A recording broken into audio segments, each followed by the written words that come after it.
오늘은 전 세계 수백만 구독자들에게 금융 교육을 제공하고 있는 제스프릿 싱입니다. 그는 이민자 가정 출신으로 의대 진학을 앞두고 있었지만 자신의 열정을 따라 사업가의 길을 선택했습니다. 19살에 첫 부동산 투자를 시작으로 현재는 성공적인 사업가이자 투자자로서 수많은 사람들에게 영감을 주고 있죠.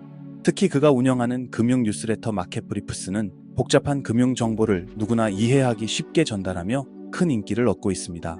그가 말하는 현대 경제 시스템에서 부자와 가난한 사람의 격차가 왜 발생하는지, 그리고 우리가 어떻게 경제적 자유를 얻을 수 있는지에 대해 이야기해 보겠습니다.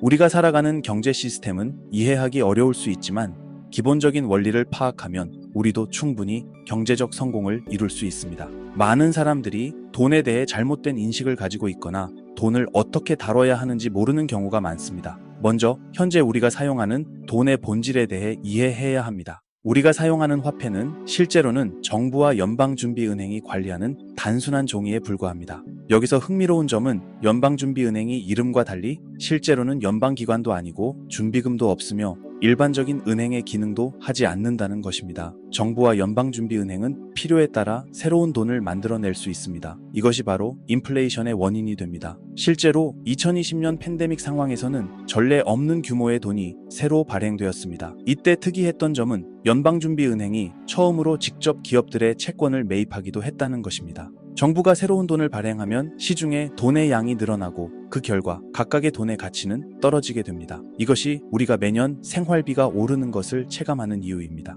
월급은 약간 올랐지만 실제 구매력은 오히려 떨어지는 현상이 발생하는 것이죠. 이것은 일종의 숨겨진 세금이라고 볼 수 있습니다. 최근 조사에 따르면 미국인의 70%가 월급날까지 돈이 부족한 생활을 하고 있으며 놀랍게도 연봉 25만 달러를 버는 사람들 중 50%도 같은 상황이라고 합니다. 이는 수입의 크기가 아닌 돈을 어떻게 관리하고 투자하는지가 더 중요하다는 것을 보여줍니다. 더 충격적인 것은 많은 젊은이들이 기본적인 금융 지식조차 없다는 것입니다. 예를 들어 디트로이트의 한 공립학교에서는 대부분의 학생들이 직업은 있었지만 은행 계좌조차 없었다고 합니다.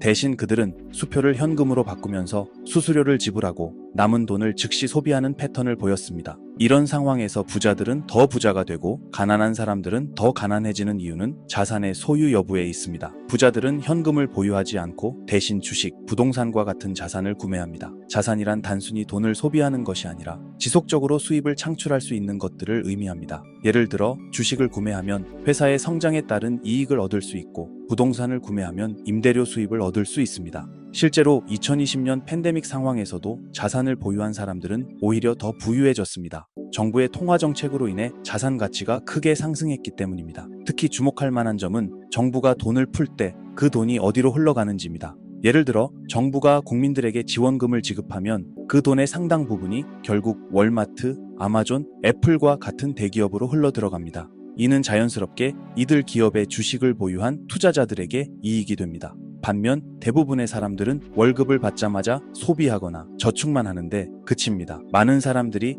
제로 베이스 사고방식을 가지고 있는데 이는 통장에 돈이 있으면 무조건 써야 한다고 생각하는 것입니다. 하지만 은행에 돈을 저축하는 것만으로는 절대 인플레이션을 이길 수 없습니다. 그래서 저축의 목적을 명확히 해야 합니다. 저축은 비상금, 큰 지출을 위한 준비금, 그리고 투자를 위한 자금으로만 해야 하며 이 세 가지 목적이 아닌 저축은 오히려 당신을 가난하게 만들 뿐입니다. 특히 은퇴를 준비하는 경우에도 단순 저축이 아닌 투자가 필요합니다. 과거에는 은퇴 후 연금, 사회보장제도, 개인저축이라는 세 가지 기둥이 있었지만 현재는 연금이 거의 사라졌고 사회보장제도도 불안정한 상황입니다.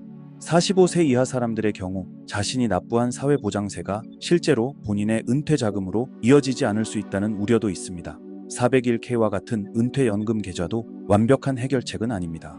실제로 401k의 창시자도 이 제도가 본래의 의도와 달리 괴물이 되어버렸다고 말했습니다. 이는 은퇴 준비의 전부가 아닌 기본적인 토대로만 여겨야 합니다. 경제적 자유를 얻기 위해서는 수입에서 지출을 뺀 나머지 금액을 반드시 투자해야 합니다. 월급의 최소 10%는 투자에 할당하는 것이 좋습니다. 투자는 복잡할 필요가 없습니다. 매주 또는 매월 일정 금액을 투자하는 것만으로도 충분합니다. ETF는 여러 기업에 분산 투자할 수 있어 위험을 줄일 수 있는 좋은 방법입니다. 예를 들어 S&P 500 ETF에 투자하면 미국의 상위 500개 기업에 자동으로 분산 투자가 됩니다. 이는 사실상 미국 경제 전반에 투자하는 것과 같습니다. 기술주, 헬스케어, 신흥시장 등 특정 섹터나 지역에 투자하는 ETF도 있습니다. 중요한 것은 자신이 이해하고 믿는 분야에 투자하는 것입니다. 월스트리트 트래퍼가 말했듯이 내가 사용하는 브랜드의 주식을 사라는 것도 좋은 투자 원칙이 될 수 있습니다. 암호화폐나 금과 같은 대체 자산에 대한 투자도 고려해 볼 수 있습니다. 다만 이런 자산들은 변동성이 크기 때문에 전체 포트폴리오의 일부분으로만 투자하는 것이 바람직합니다. 성공적인 투자자들은 대개 5개 정도의 자산군에 분산 투자하는 경향이 있습니다. 투자할 때 가장 중요한 것은 일관성입니다. 시장의 상황에 관계없이 정기적으로 투자하는 습관을 들여야 합니다. 많은 사람들이 시장이 좋을 때는 너무 비싸서 나쁠 때는 너무 위험해서 투자를 미루곤 합니다. 하지만 이는 장기적으로 좋은 수익률을 얻는 데 방해가 됩니다. 또한 실패를 두려워하지 말아야 합니다. 실패는 가장 좋은 교훈을 주는 스승입니다. 부동산 투자든 주식 투자든 처음에는 실수도 하고 손실을 볼 수 있습니다. 하지만 그것이 더 나은 투자자가 되는 과정이라고 생각하면 됩니다. 마지막으로 가장 중요한 것은 금융교육입니다. 우리는 학교에서 돈에 대해 제대로 배우지 못했습니다. 하지만 이제는 유튜브와 같은 플랫폼을 통해 쉽게 금융 지식을 얻을 수 있습니다. 금융 교육에 투자하는 시간은 결코 낭비가 아닙니다. 당신이 어떤 배경을 가졌든 현재 어떤 상황에 있든 상관없습니다. 현명한 투자자가 되는 길은 멀고 어려울 수 있지만 꾸준히 노력한다면 누구나 경제적 자유를 이룰 수 있습니다. 이제 행동으로 옮길 차례입니다. 오늘 배운 내용을 바탕으로 자신만의 투자 계획을 세워보세요. 처음에는 작은 금액으로 시작해도 좋습니다. 매달 5만 원, 10만 원이라도 꾸준히 투자하다 보면 어느새 의미 있는 금액이 될 것입니다. 투자는 마라톤과 같습니다. 빠른 속도가 아닌 완주할 수 있는 자신만의 페이스를 찾는 것이 중요합니다. 그리고 그 계획을 실천하기 위해 매일 조금씩이라도 노력해보세요. 당신의 미래는 지금 당신이 하는 선택에 달려 있습니다. 그리고 무엇보다 스스로를 믿으세요. 지금 이 영상을 보고 계신 여러분은 이미 변화를 위한 첫 걸음을 내디딘 것입니다. 여러분의 미래는 분명 달라질 것입니다. 여러분의 성공을 진심으로 응원하겠습니다. 패러다임 시프트였습니다.